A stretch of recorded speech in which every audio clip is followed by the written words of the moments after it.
So hello बालकों, शुरुआत करते हैं क्वेश्चन नंबर 26 ऑफ वेक्टर से। तो क्वेश्चन नंबर 26 ऑफ वेक्टर हमें क्या कह रहा है कि तीन वेक्टर है जिसमें A vector, B vector and C vector है, lies in a same plane, मतलब किसी एक सेम प्लेन के अंदर पड़ा हुआ है। जैसे कि अगर मान लेते हैं कि ए वेक्टर जो है हमारा कुछ इस तरफ है, बी वेक्टर हमारा कुछ इस तरफ है और सी वेक्टर हमारा कुछ इस तरफ है।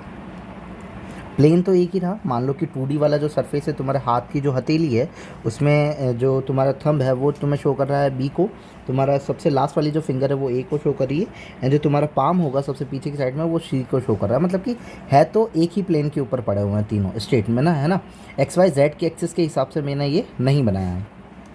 अब ऐसा मैंने बताया क्यों, ऐसा मैंने इसीलिए बनाया क्योंकि ए बी का इन्होंने बोला है कि then the resultant of this three vector, मतलब ए बी सी तीनों का सम किसके बराबर होगा।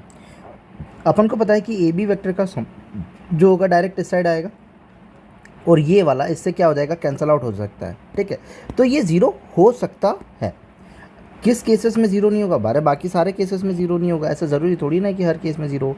तो ये यहाँ पे एक केस हो जाएगा, जैसे कि अगर ये 45 एंगल बना रहा है तो ये 45 बनने वाला और ये 90 हो जाएगा, तो ये भी कुछ ना कुछ एंगल होगा। अगर मान लो यहाँ से रिजल्टेंट आती है आर वेक्टर और ये सी वेक्टर, तो इनका रिजल्टेंट कहीं ना कहीं ऐसा जाएगा। तो मे बी ज़ीरो पॉसिबिलिटी हो सकती है कि मे बी ज़ीरो हो जाए, कैन नॉट बी ज़ीरो, तो ये तो नहीं होगा। फिर lies in the plane containing A and B vector.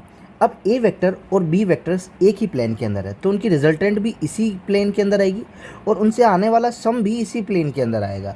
इनके परपेंडिकुलर या फिर प्लेन को चेंज नहीं करेगा, तो इनके बीच में ही कहीं ना कहीं इनका प्लेन जो होगा वो लाई करेगा। तो option number first and third जो होंगे वो अपने के लिए क्या होंगे, करेक्ट होंगे। तो ऑप्शन नंबर कौन सा हो जाएगा, fourth. If you like then subscribe. Thank you.